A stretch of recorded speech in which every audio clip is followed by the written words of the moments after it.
Hey, c'est Mina. Aujourd'hui, on va parler d'un sujet qui fâche. La pourriture. Attends. Je ne parle pas de ça.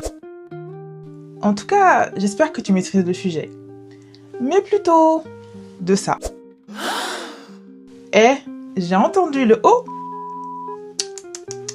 T'inquiète, je vais te donner quelques astuces qui te permettront d'éviter ce genre de problème.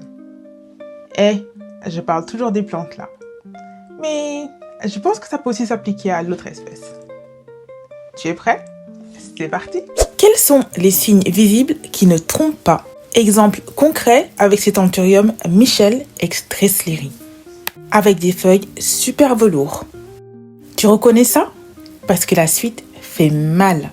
Et oui, cette nouvelle feuille est beaucoup plus petite que la précédente. On va regarder ça de plus près. Ici, tu peux voir des feuilles qui ont jauni et les branches qui se décrochent. Ça fait partie du cycle normal de vie de la plante. Mais voyons de plus près les racines. Eh bien oui, je ne m'étais pas trompée. Regarde ici la racine qui est quand même bien molle, comme ceci. Alors, je vais te montrer un petit peu à quoi ça ressemble de plus près.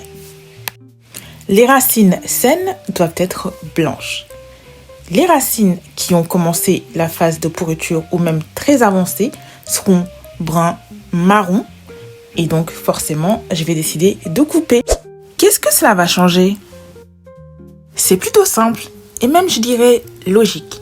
Le fait de découper les parties molles, donc plus vivantes, va donner un coup de boost à la plante qui reprendra sa croissance normale. Ici, tu remarqueras que la racine est blanche et plus on se rapproche du tronc de la plante, la racine devient verte. Donc, le fait de découper lui permettra de reprendre une croissance optimale et de faire de nouvelles feuilles, forcément. Et tu peux aussi profiter de cette occasion pour te faire une petite bouture de cette plante que tu adores. En tout cas, c'est ce que je fais la plupart du temps. Et oui. Voici donc le résultat final après m'être débarrassé de toutes les racines qui sont marron et donc pas bonnes. C'est bien beau tout ça, mais qu'est-ce qui provoque réellement la pourriture racinaire? La pourriture racinaire, ce n'est pas une maladie. C'est presque toujours une erreur de condition.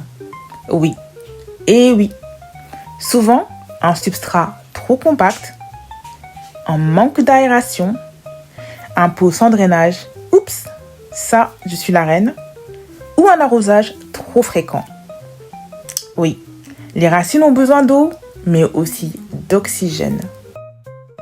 Tu peux voir ici les racines d'un anthurium Delta Force qui a l'air de bien se porter. Il y a une nouvelle feuille qui arrive, mais elle est bloquée. Est-ce que tu saurais pourquoi?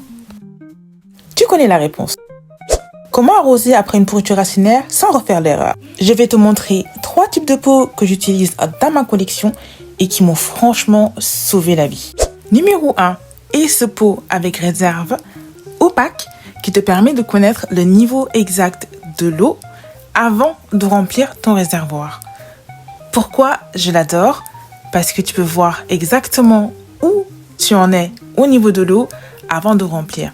Petit conseil, attends toujours 1 à 2 jours avant de remplir afin de permettre à ta plante de récupérer le maximum d'eau pour s'hydrater. Numéro 2, ce pot à réserve transparent que j'aime beaucoup, mais un petit problème se pose pour moi. Étant donné qu'il n'y a pas de système à mèche, la pourriture malheureusement peut être beaucoup plus fréquente si tu ne fais pas attention au moment de remplir le réservoir. Donc, je te conseille vivement d'attendre vraiment 2 à 3 jours avant de remplir lorsque tu vois que le réservoir est vide. Ah, oui, je sais. Ce que tu vois ici dans le réservoir, c'est de l'algue qui s'est accumulée tout simplement parce que tu utilises du fertilisant, bien sûr, pour l'aider à grandir. Un petit nettoyage et voilà. Numéro 3 est un système que j'ai inventé. Et oui, donc pareil avec le réservoir, cette même méthode qui franchement va super bien avec toutes les plantes. Je l'ai plutôt commencé avec les alocasias parce qu'elles sont dramatiques comme pas possible. Ici, j'utilise du pont comme du Theromix donc tu peux tenter sans aucun problème. Au-dessus, c'est un pot orchidée et en dessous, c'est un gobelet à bière que j'ai trouvé dans un magasin à côté de chez moi, tout simplement. Et voilà, n'est-ce pas magnifique? Pareil, je remplis le réservoir uniquement lorsque je n'ai plus d'eau. Ça permet de donner un coup de boost à la plante pour repartir tranquillement. Je me demande quelle plante te fait douter en ce moment. Si cette vidéo t'a été utile, n'hésite pas à liker et me suivre. Ça me permettra de savoir que j'ai pu t'aider et surtout te proposer d'autres vidéos où je partage mes trucs et astuces pour que tu puisses faire pousser de très belles plantes. À la prochaine, let's bloom!